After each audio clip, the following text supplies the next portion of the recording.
Hi everybody, welcome back to this channel. I've been very MIA and I apologize. So much has been happening. I was abroad and then I've just been super busy this summer, but I have some very bad news to share with you guys. I was basically away with my family for the week of 4th of July in Nantucket, like we usually go around that time every year, and there was like 2 days left in our trip, and I think Saturday morning I got a call from our barn manager and told me that Enzo was colicking. He was showing signs of colic. So basically she had told me the vet's coming out to see him, and yeah, so she didn't think it was that bad.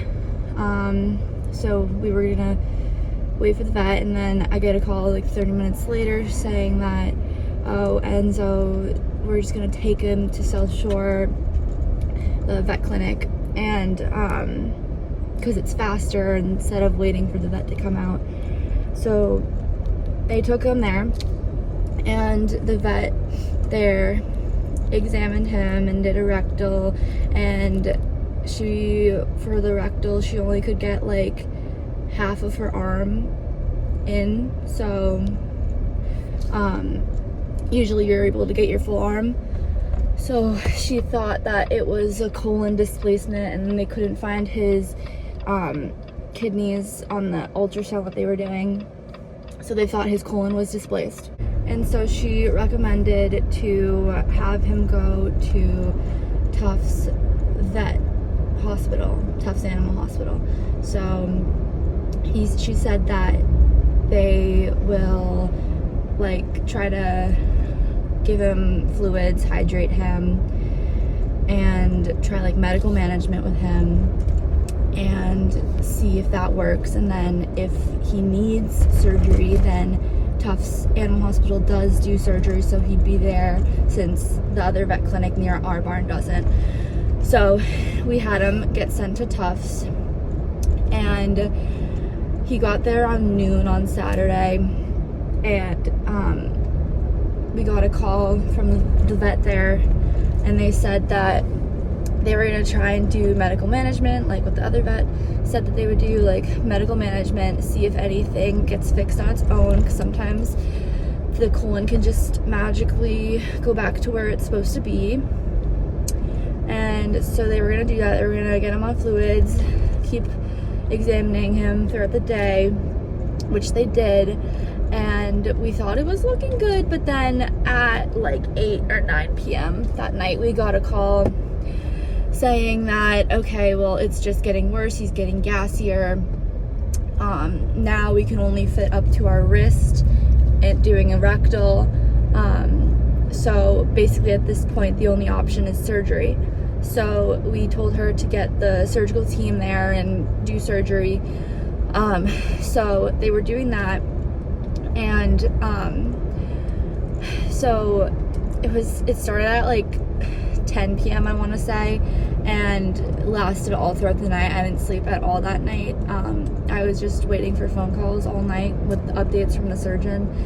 And like I want to say halfway through the surgery, he called in like another update, and he basically said that he found a lot of blood in his stomach, and he thought that he would need a small intestine resection, because he thought that it wasn't getting enough oxygen, and that it would, if it wasn't like resected, that it would get necrotic and like die off. So the surgeon said that that would drop his survival chance down to 50 to 60%, and have higher chances of all these other things, like I forgot what he said, it was like a lot, but so basically he said that, and then he hung up, and then 30 minutes later or so, he called back and said that he cleaned up all the blood and it actually looks pretty healthy.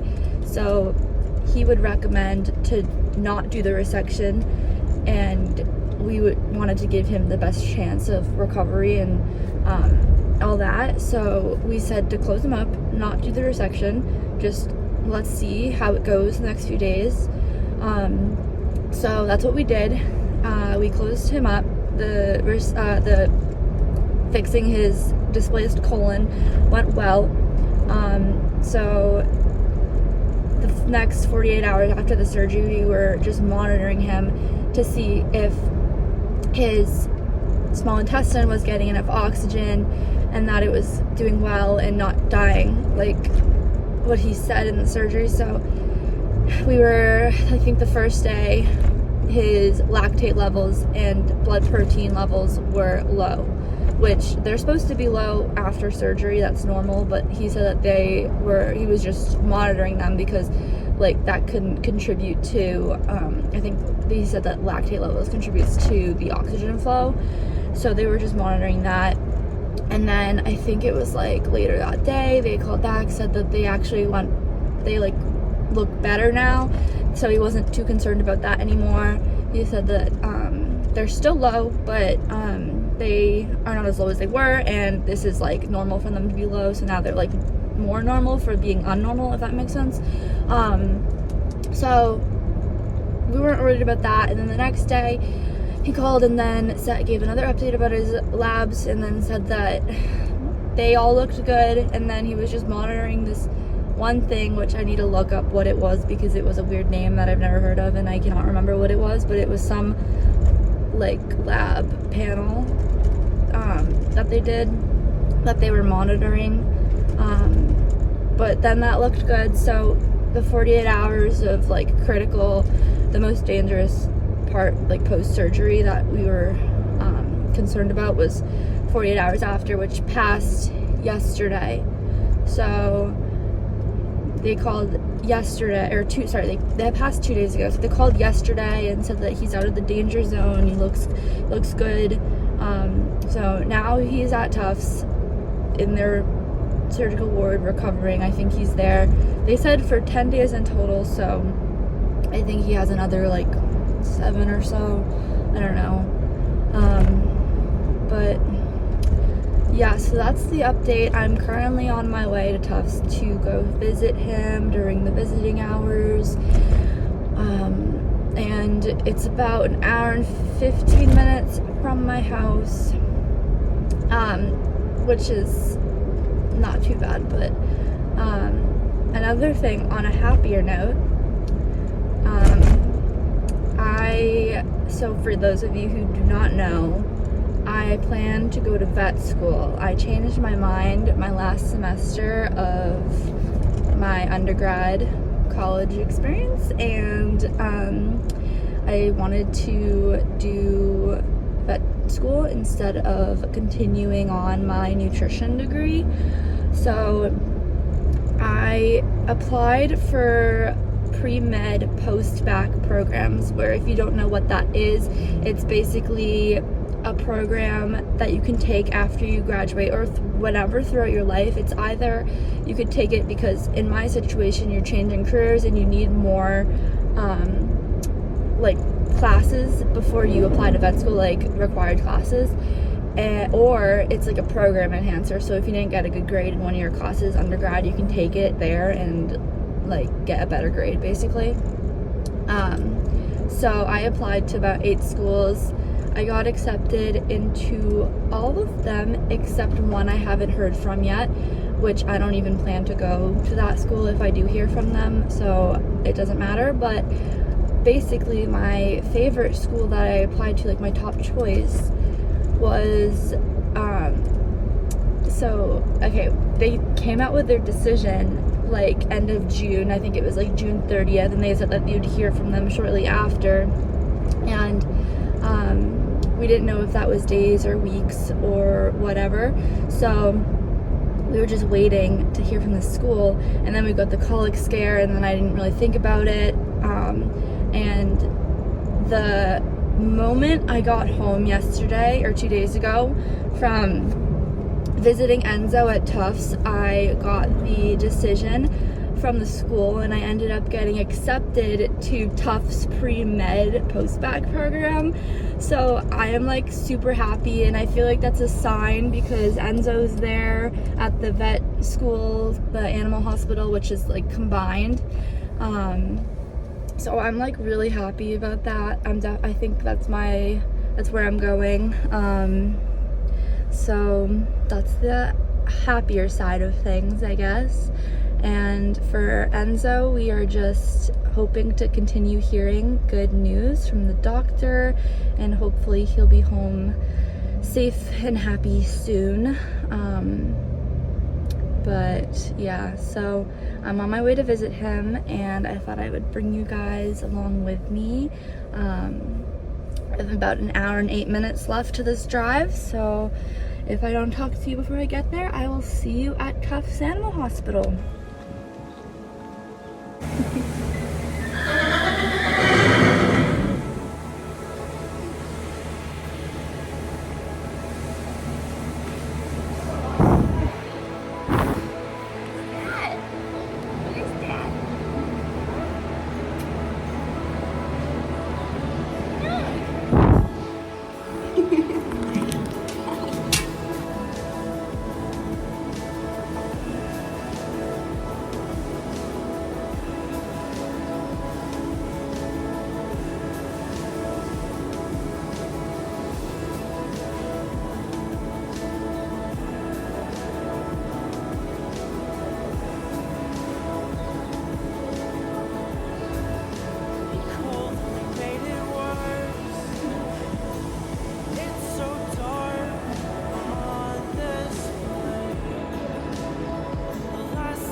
Okay, so I just finished visiting Enzo.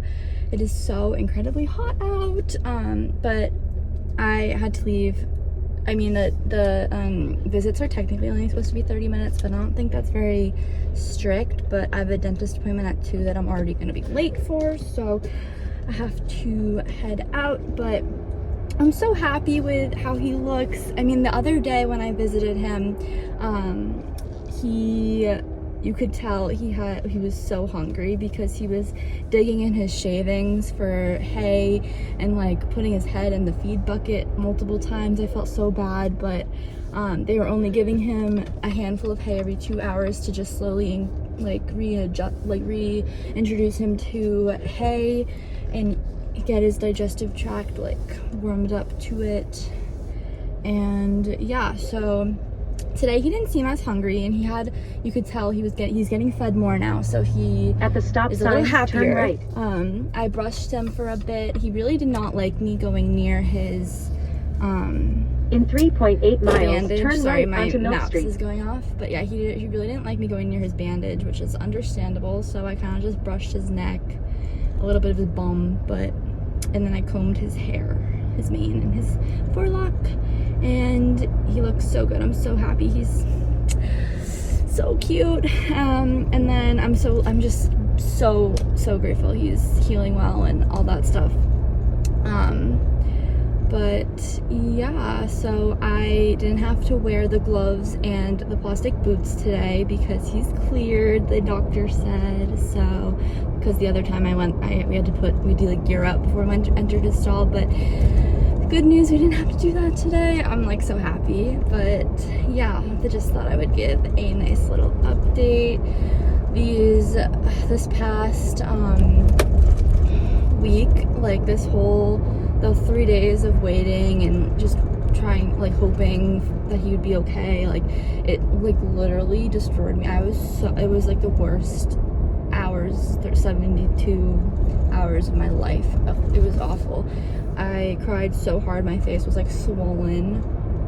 It was just a mess. And yeah, so I'm super grateful he's doing better and healing well, and hopefully everything keeps going well and we keep getting good news. So I'm crossing my fingers, and it looks good right now, so knock on wood. But